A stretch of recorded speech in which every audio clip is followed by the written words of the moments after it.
Efa ela bezebebe tsika ro tsy nifankahita ka efa ho avy aho eroany ilandry ny fitiavako tsy miova fa natokako anao ny foko ny tempo ka raisoanao ka efa anao aho ka zavely reny raha tsy anilanao zao matsiaro vely ka omeo ahy lay fitiavy aminao ny amiko rehetra defa nafoko anao ka efa anao aho ka zavely reny raha tsy anilanao zao matsiaro vely ka omeo ahy lay fitiavy aminao ny amiko rehetra defa nafoko anao tsy napoziko isika mbola iarady ianao no nandeha nanjavany lay fity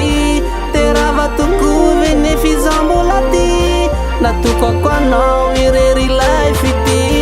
ianao ihano tiako ianao no anjara ny lasa velao ivalonao tantara fa ianao safidy fo fidy ny fo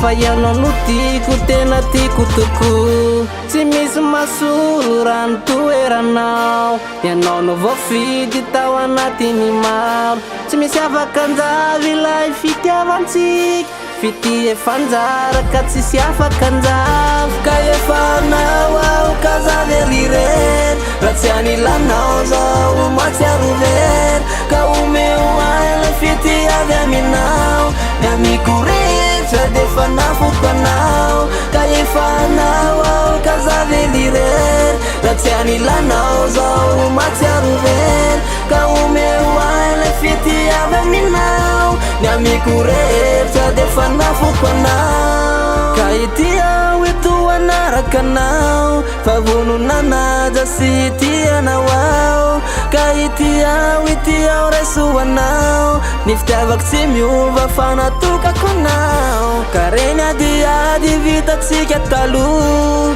alo evalonany fa zany asaloha ka alo any hoavy niobantsitsika roa fa ianao reriany notokako atampo ka tsisy asolo lay toeranao fa aza mana fa zaho efanao ka omeo ahy lay fititina fity fa ny amitsika roa efa odory ka efa anao aho ka zavely reny raha tsy anilanao zao matsiaro vely ka omeo ahy lay fitiavy aminao ny amiko